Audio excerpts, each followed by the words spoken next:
Reverse osmosis and distillation are a couple of the best ways to get pure, clean water. But these processes are so thorough that they not only remove the bad stuff, but the essential, healthy minerals as well. If you currently drink purified water, or you're thinking about getting a reverse osmosis system, or a water distiller, or even a water filter pitcher like Zero Water that eliminates TDS, you may want to think about remineralization. Research suggests that drinking water with little to no minerals may lead to some health issues, things like disrupted electrolyte imbalance and even an increased risk of certain conditions. So in this video, I'm going to show you 5 easy ways to remineralize reverse osmosis water, or any purified water for that matter, so that you can avoid these risks, restore its natural balance, and enhance its flavor.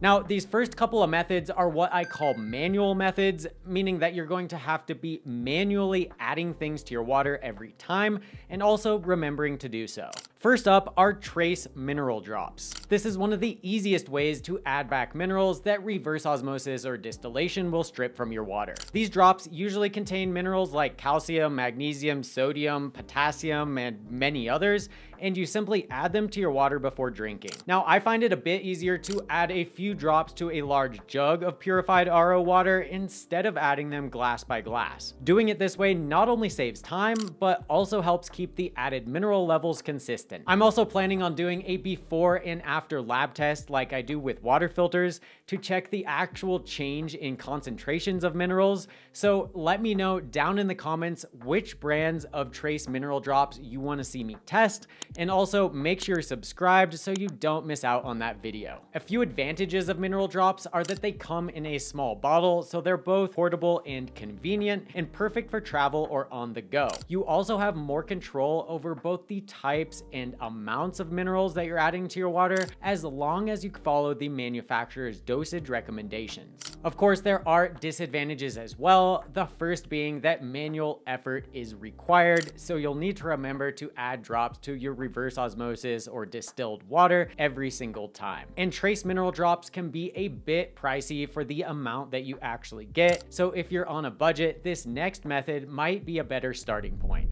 Lemon juice is a simple, natural way to give your RO water a burst of flavor while also adding essential minerals. Lemons are a great source of calcium, potassium, and magnesium, plus they're packed with vitamins like C and A, along with folate and phosphorus. As you'd imagine, there aren't any fancy requirements for this method. Just squeeze some lemons to get the juice, make sure there aren't any seeds, and add it to your water. This is the only method that both remineralizes and enhances the water's flavor. Lemons are budget friendly, and unlike other methods, there's no plastic waste involved. And a bit of lemon juice can encourage daily hydration and add a boost of antioxidants and vitamins. There are a few important setbacks to consider as well.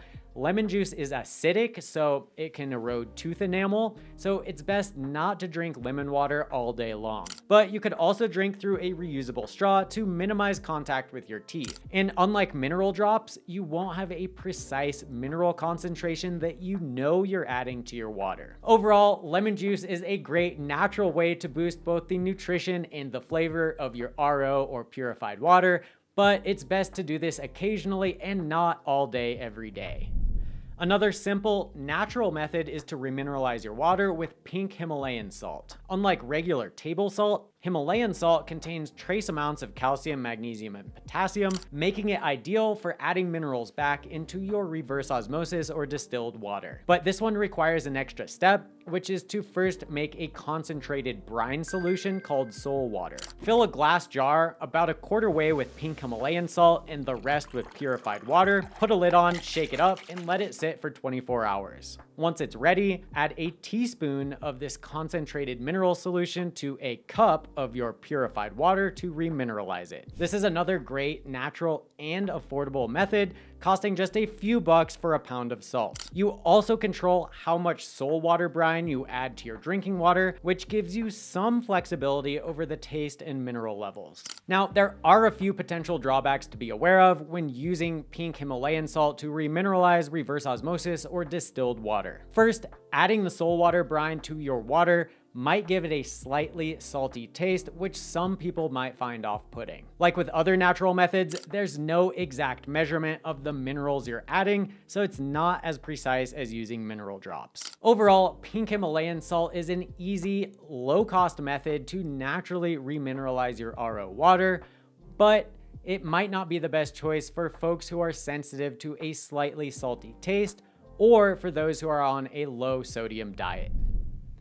Another easy way to remineralize your distilled or RO water is with an alkaline water filter pitcher. These filters typically have a media like activated carbon or ion exchange resin that removes contaminants, plus an additional media that adds beneficial minerals. While you technically don't need more filtration for water that's already been purified, the alkalizing stage can be used for remineralization. Alkalizing water filter pitchers are also pretty affordable, typically costing less than $50 up front. They're also easier to use than trace mineral drops or pink Himalayan salt, as there's no measuring required. Now, just like any water filter, you'll need to change out the filter cartridges. So if you're already filtering your water with a reverse osmosis system, or you plan to, then purchasing a separate water filter pitcher just for remineralization may be redundant. If you want the most simple option with zero manual effort, an integrated or inline remineralization filter is your best bet. These filters are designed to add essential minerals back into your reverse osmosis water automatically when the water is filtered or dispensed. Remineralization filters are installed after the main RO membrane, either as an additional inline stage or as a dedicated filter integrated into some systems. As water flows through this final stage, trace minerals are added, raising the pH, increasing mineral content, and giving your water a more pleasant taste. A remineralization filter like this treats the water before it even reaches the faucet and comes out into your glass, so you don't have to add anything extra manually. And many modern RO systems conveniently offer a remineralization filter either as an optional or sometimes even as a built-in feature. Now, I've tested several systems with these Remin filters, including the AquaTrue countertop system and the WaterDrop X12 tankless system. So I'll link to those videos in the description if you want to check out the exact types and concentrations of minerals that they added back. So of course, the biggest advantage of remineralization filters like these is their ease of use and minimal maintenance requirements. These filters last 6 to 9 months on average, so of course there's the added cost of replacement filters to consider, but this method still tends to be both cheaper and easier to manage in the long term compared to manually adding trace mineral drops.